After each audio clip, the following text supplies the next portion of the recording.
దేశంలోని పలు రాష్ట్రాల్లో భారీ నుంచి అతి భారీ వర్షాలు కురుస్తాయని భారత వాతావరణ కేంద్రం హెచ్చరికలు జారీ చేసింది. రాజస్థాన్, మధ్యప్రదేశ్, నాగాలాండ్, మణిపూర్, మిజోరాం, త్రిపుర రాష్ట్రాల్లో ఇవాళ భారీ వర్షాలు కురుస్తాయని తెలిపింది.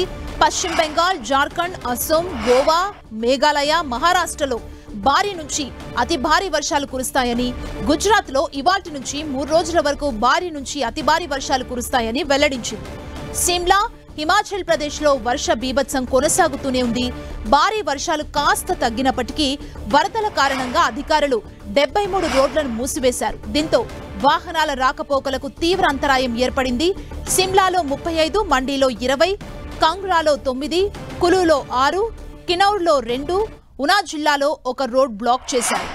హిమాచల్ ప్రదేశ్ లో ప్రస్తుతం తేలికపాటి వర్షాలే కురుస్తున్నప్పటికీ కొన్ని ప్రాంతాల్లో ఉరుములు, మెరుపులతో కూడిన భారీ వర్షాలు కురిసే అవకాశం ఉందని స్థానిక వాతావరణ శాఖ హెచ్చరించింది. ప్రజలు అప్రమత్తంగా ఉండాలని సూచించింది.